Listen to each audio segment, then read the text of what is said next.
Responsabilité, le podcast de Charlotte Michon. Droits humains pour comprendre les nouvelles obligations des entreprises.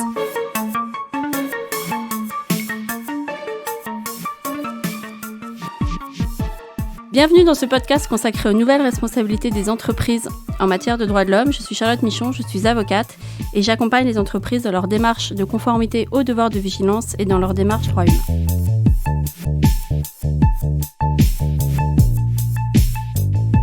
Nous allons parler aujourd'hui du rôle des ONG dans le devoir de vigilance.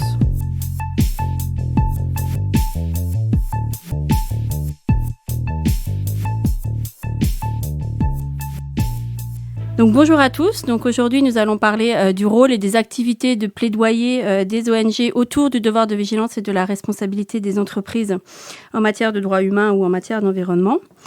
Et pour cela, j'ai le plaisir d'accueillir Clara Alibert, qui est donc chargée de plaidoyer acteur économique au CCFD Terre Solidaire.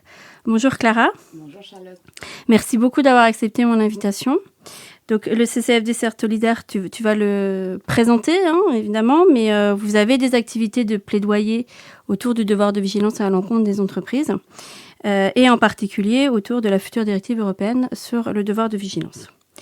Alors peut-être une première question, est-ce que tu peux précisément nous présenter le CCFD Terre Solidaire et vos moyens d'action et activités ?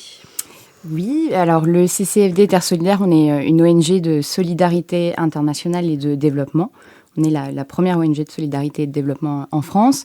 Donc on est présent depuis plus de 60 ans et on travaille dans plus de 70 pays, je crois. Et on a une façon de travailler qui est propre à certaines ONG. Et c'est le choix qu'a fait le CCFD, en fait, de ne pas être en présence directe dans les pays, mais de soutenir ce que nous on appelle nos partenaires internationaux, qui sont en fait de la société civile locale, voire nationale dans certains cas, ou même régionale, puisqu'on considère que c'est ces personnes qui sont le mieux à même en fait d'accompagner les communautés les plus vulnérables sur plusieurs axes. Donc on a plusieurs axes de travaux.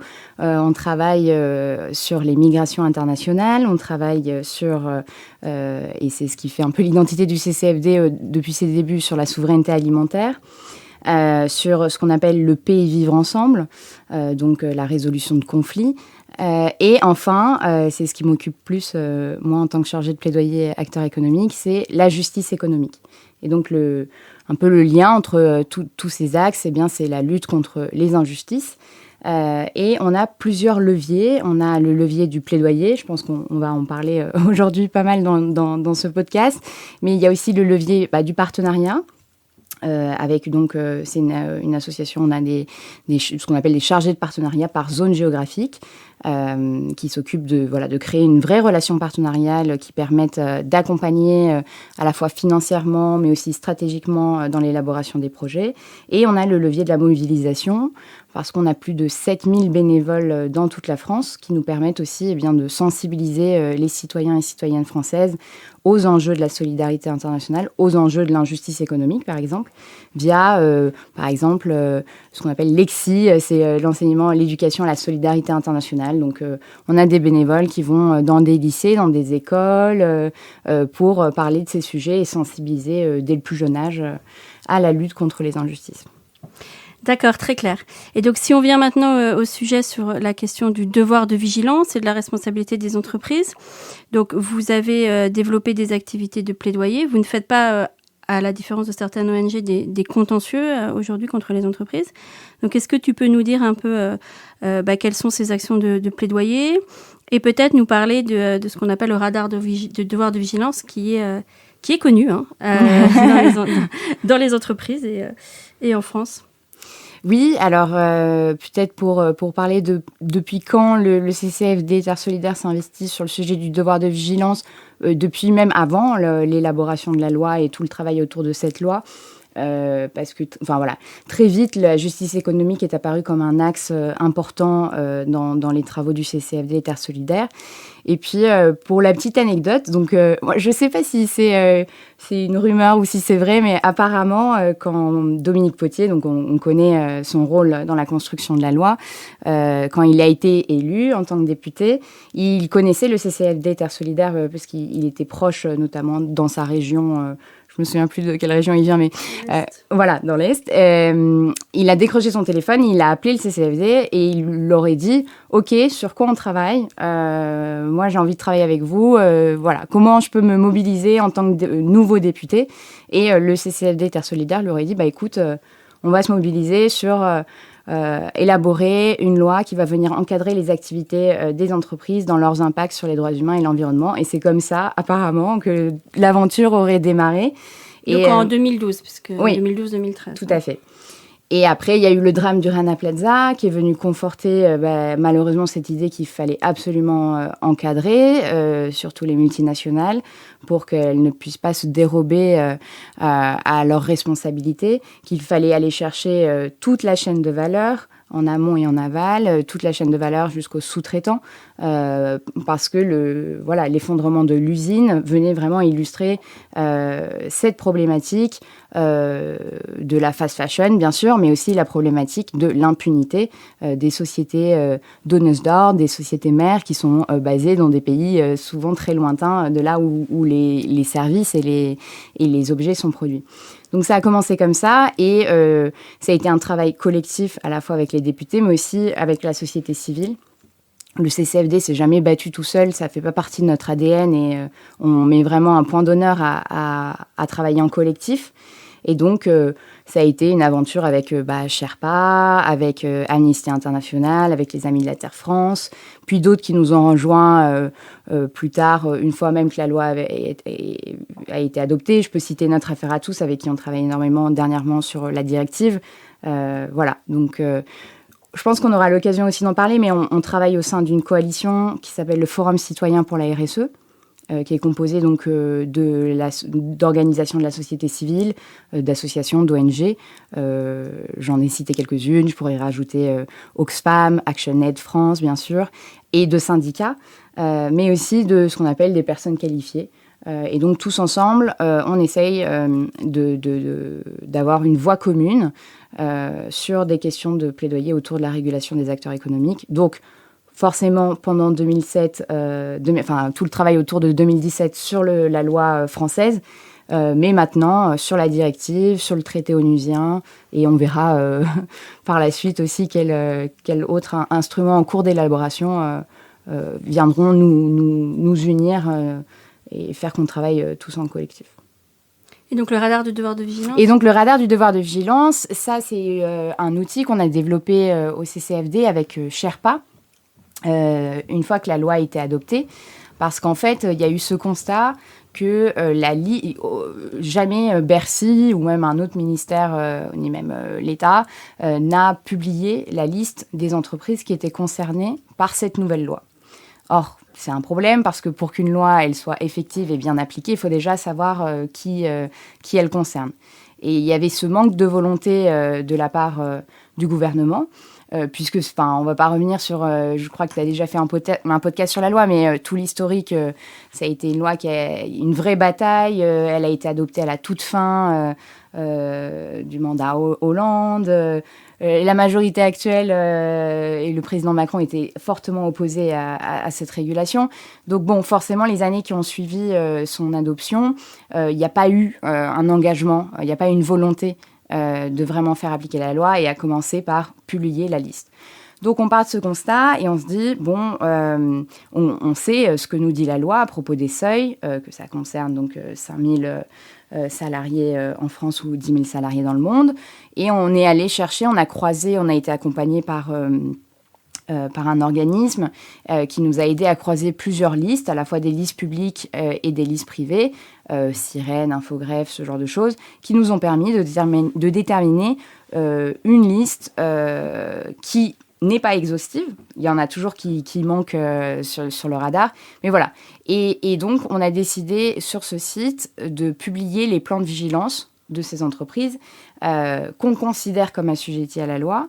Et lorsqu'on ne trouvait pas le plan de vigilance, eh bien, il y avait une démarche de leur écrire, de leur dire vous n'avez pas publié, comment ça se fait. Soit il y avait un échange qui pouvait se faire où ils expliquaient le comment du pourquoi, soit il n'y avait pas de réponse. Mais en tout cas, sur le site, on a indiqué que telle entreprise était assujettie à la loi et qu'elle n'avait pas, à notre connaissance, publié de plan de vigilance. Et nous, on le entend vraiment comme un outil de vigie citoyenne qui peut être et qui doit être utilisé par tout le monde. Donc, il y a aussi cette possibilité pour n'importe qui de nous écrire et de nous dire voilà, moi, je me suis renseignée sur telle entreprise. J'ai l'impression qu'elle est assujettie à la loi parce qu'elle a tant de salariés. Pourtant, elle n'a pas publié de plan. Donc, ça nous est arrivé de recevoir aussi des informations d'autres gens pour nous indiquer ce genre d'informations. Et tous les ans, vous mettez à jour C'est ça, tous les ans, on essaye de faire ce travail avec les bénévoles à la fois de Sherpa et du CCFD. C'est assez laborieux. Et encore une fois, on considère que c'est pas aux ONG, ça ne devrait pas être à nous de faire ça. On le fait parce que ça nous semble important, ce travail de vigie citoyenne. Donc, on le met à jour avec à chaque fois les nouveaux plans qui ont été publiés. Et avec à chaque fois aussi le constat que certaines ne publient toujours pas de plan, alors qu'elles sont au courant qu'elles devraient. Et de plus en plus que les années passent, et donc la loi commence... Elle est, d'accord, assez récente et assez jeune, mais je pense que là, les entreprises ont bien compris qu'elles doivent publier un plan de vigilance. Donc, après, le site a connu une évolution qui nous semblait importante parce que, pour nous, un levier fondamental de la loi et qu'on veut absolument retrouver dans la directive, c'est le levier judiciaire, la possibilité d'aller devant les tribunaux en injonction et en réparation. Et pour visualiser aussi cet aspect du devoir de vigilance, on a créé un nouvel onglet sur le site qui s'appelle Affaires en cours et qui donc, avec des fiches assez courtes, 2 pages, essaye de résumer les contentieux qui sont en cours. Donc voilà, on a fait ce travail-là. On essaye aussi, quand il y a des rapports intéressants, de les mettre sur le site, sur le radar. Après, encore une fois, c'est quelque chose de laborieux. On n'a pas des ressources humaines extensibles. Donc, il faut faire des choix. Et c'est pour ça aussi que dernièrement, on a partagé un questionnaire pour voir un peu quelle était l'utilisation du site et qu'est-ce que les gens attendaient de ce site. Donc, très prochainement... on ne s'est pas encore arrêté définitivement sur quel sera le futur du radar du devoir de vigilance, mais le site va connaître des évolutions, notamment aussi du fait de la directive qui est en cours. D'accord, donc une volonté à la base d'informer en fait, en réalité, d'informer sur aussi bien les entreprises assujetties que ce qu'elles ont mis en place ou pas mis en place du coup. Et c'est pour ça que vous avez rajouté les affaires, donc vraiment un contexte général autour de cette loi... de cette loi française pour le moment, donc peut-être qu'il évoluera vers des détails sur la loi européenne. Et donc sur la future directive européenne, justement, donc tu as mentionné le Forum citoyen pour la RSE, effectivement, moi qui suivais les débats à l'époque de la loi, donc ils ont été présents très activement pendant les 4 ans de débat, et donc ce forum existe toujours, donc ONG et syndicats, et vous avez une campagne actuelle, je ne sais pas d'ailleurs si on peut appeler ça une campagne, mais enfin, en tout cas vous avez sorti une note sur les enjeux autour de la future directive européenne avec des actions de mobilisation aussi devant Bercy et à Bruxelles, je crois. Oui, tout à fait. On fait partie, le Forum citoyen fait partie d'une campagne européenne qui s'appelle « De la justice dans les affaires ». On est la coalition française, donc des acteurs qui s'engagent pour demander une directive ambitieuse. Et là, en fait, du coup, ce qui est intéressant, c'est que ça passe par le levier du plaidoyer, mais aussi le levier de la mobilisation. On était le 11 septembre dernier devant Bercy avec une statue gonflable géante qui représente la justice qui est poignardée dans le dos. Parce que on était dans une période, et on l'est toujours quand même un peu, où on a des échanges très compliqués avec Bercy sur ce sujet. Et on fait le constat, nous, ONG, que Bercy a un rôle très néfaste dans les négociations de la directive qui sont en cours, donc maintenant à l'étape des trilogues. Et donc voilà, on voulait informer, dénoncer et se mobiliser avec les citoyennes et les citoyens français qui et européens aussi, qui en fait c'est une demande citoyenne, qui est plus de transparence, qui est plus de responsabilité des acteurs économiques vis-à-vis des droits humains et surtout en ce moment de l'environnement. Et donc c'est pour ça aussi qu'on a besoin de faire des campagnes, d'aller aussi sur ce levier de la mobilisation. Et sur les enjeux, alors précisément de fond, on va dire, autour de cette directive européenne, alors évidemment on mettra la note dans la description du podcast, mais pour toi c'est quoi les 3 enjeux prioritaires, on va dire, enfin un grand axe de vigilance que vous avez et sur lequel il y a des risques de... Les risques, ils sont là depuis le début, depuis que la proposition de la Commission européenne a été publiée. On a vu de grosses failles dans la position de la Commission européenne. Mais les plus gros risques sont arrivés au moment où le Conseil de l'Union européenne a adopté ce qu'on appelle l'approche générale, sa position, en décembre 2022. Avec vraiment une position qui vient faire un bond en arrière par rapport à la loi française. Après, c'est vrai qu'il faut se dire que dans l'Union européenne, il n'y a pas beaucoup de pays qui ont une loi sur le devoir de vigilance. Nous, la France, on était pionnière. On se présente comme les champions parce que, premier pays dans le monde à avoir une loi contraignante sur le devoir de vigilance. Il y a l'Allemagne aussi, et puis il y a quelques essais en cours aux Pays-Bas et Espagne. Donc, ça va être une révolution. Et ça, c'est une victoire parce que la demande même d'avoir une directive, c'était aussi l'objet d'un plaidoyer assez important. Mais par contre, il ne faut pas que, sous prétexte qu'on va venir uniformiser des comportements, une loi au niveau européen, qu'il faut être en deçà de ce qu'on a porté sur la loi française. Par exemple, en ce moment, il y a des débats entre les pays, et notamment l'Allemagne, qui est très hostile, très réticent à avoir une responsabilité civile. Et comme j'ai dit avant, le levier judiciaire, le levier de la responsabilité civile, pour nous, il est primordial dans la loi. Donc, ça serait impensable que la directive ne contienne pas une responsabilité civile. Pour l'accès à réparation, l'accès aux droits, oui. en fait. C'est ça, pour permettre aux communautés, aux personnes détentrices de droits, d'avoir cette action à la fois en injonction et en réparation basée sur le droit civil. Ce que certains pays, mais vraiment c'est l'Allemagne, et je pense que c'est dû à sa propre loi sur les chaînes d'approvisionnement qui ne contient pas de responsabilité civile ni de responsabilité pénale, mais seulement une responsabilité administrative. En fait, de calquer, je pense que chacun prêche pour sa chapelle, et donc l'Allemagne ne veut pas d'une responsabilité civile, là où la France, pour le coup, nous on l'a déjà, donc on ne pourra pas revenir en arrière sur ça. Donc sur les questions de responsabilité, par exemple, la France n'a pas un rôle néfaste au sens général. Par contre, si on rentre dans le détail, tu me demandais quel est un des enjeux en ce moment et un gros risque, c'est sur la partie climatique, le devoir de vigilance climatique. Je crois que tu as fait un podcast récemment. Avec notre affaire à tous. Donc, je ne sais pas s'ils sont rentrés dans les détails... Oui, un peu. Oui, voilà, j'imagine. Donc, je peut-être pas, mais voilà, c'est le fait de... Il y a des États qui poussent en ce moment pour que les plans de transition ne soient pas associés à une responsabilité. Donc, en fait, qu'est-ce qu'on cherche derrière ? Juste publier un document, à cocher une case, et c'est tous les écueils qu'on a vus de la part de certaines entreprises avec le devoir de vigilance français qu'il faut éviter au niveau européen. Et tu parlais du coup de la note qu'on a publiée récemment avec le Forum citoyen pour la RSE. C'est aussi de dire, nous, on a l'expérience de la loi française, on a l'expérience des premiers contentieux, même si ça a été compliqué d'avoir des audiences sur le fond, et on verra ce que ça donne avec Sud PTT La Poste pour finalement la première décision sur le fond. Mais on a cette expérience des contentieux, on a cette expérience d'un accès à la justice qui est quand même très difficile, et c'est tout ce qu'on a essayé de mettre dans la note.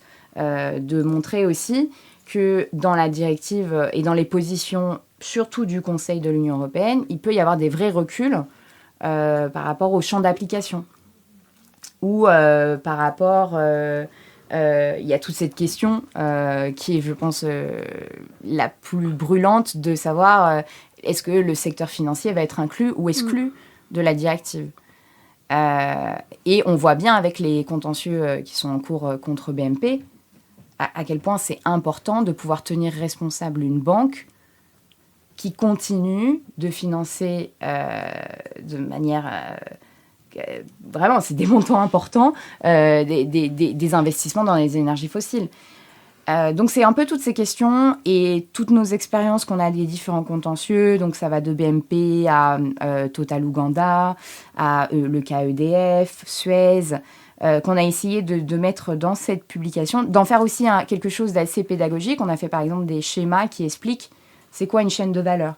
Parce que nous, professionnels qui travaillons sur ces sujets et qui ont le nez dedans tout le temps, ça peut nous paraître évident.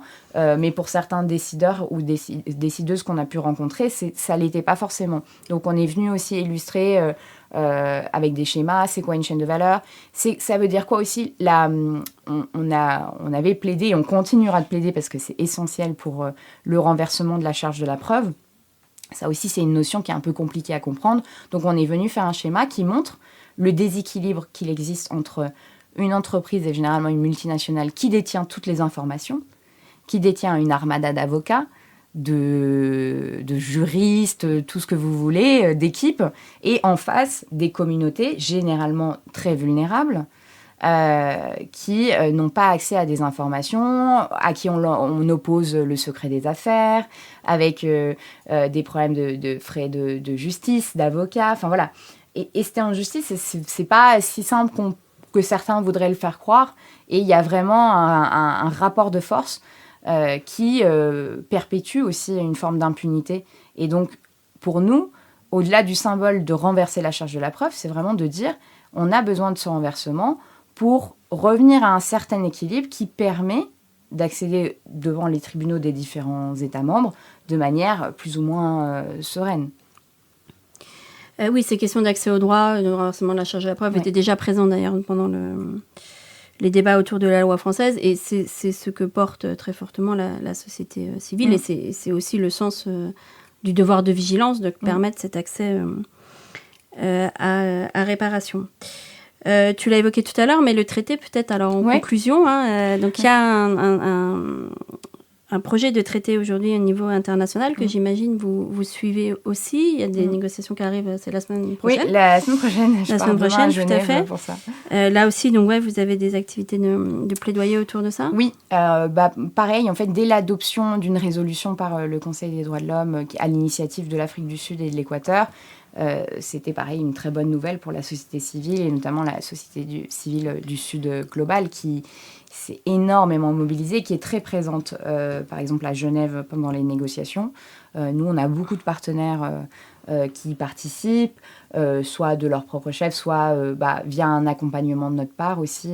Ça fait partie des actions qu'on fait au CCFD aussi, d'accompagner des partenaires dans des espaces internationaux. Donc, ça fait plusieurs années qu'on se mobilise.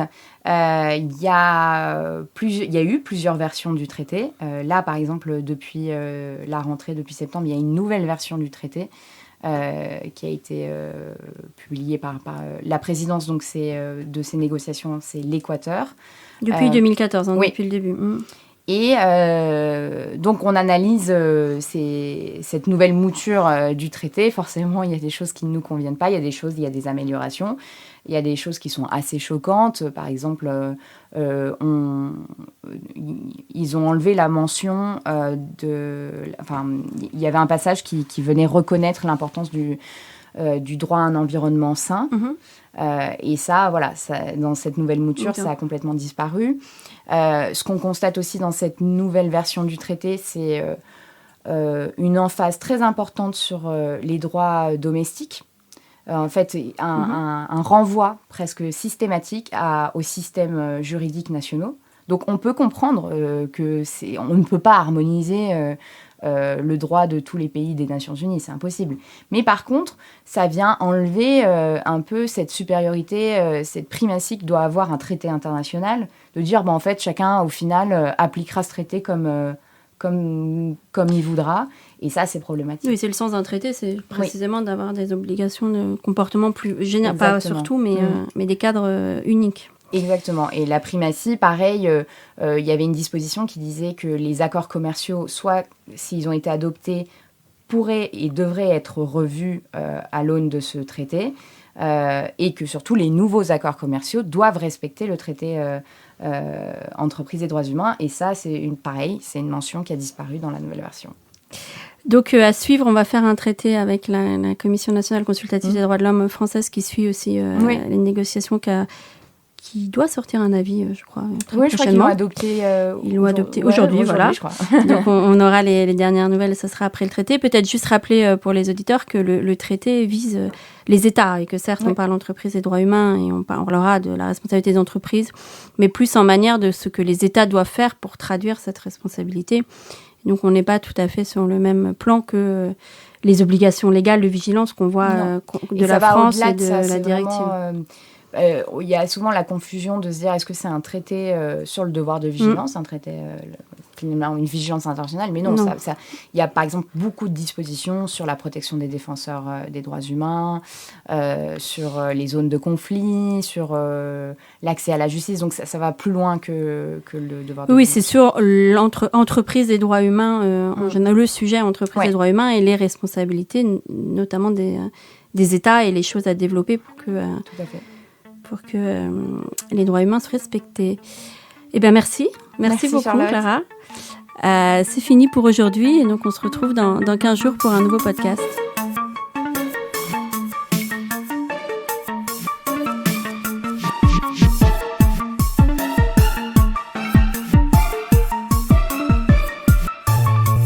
Ce podcast est proposé et présenté par Charlotte Michon. Vous pouvez la contacter sur LinkedIn pour plus d'informations. Produit par Amicus Radio, réalisé par Léobardo Arango.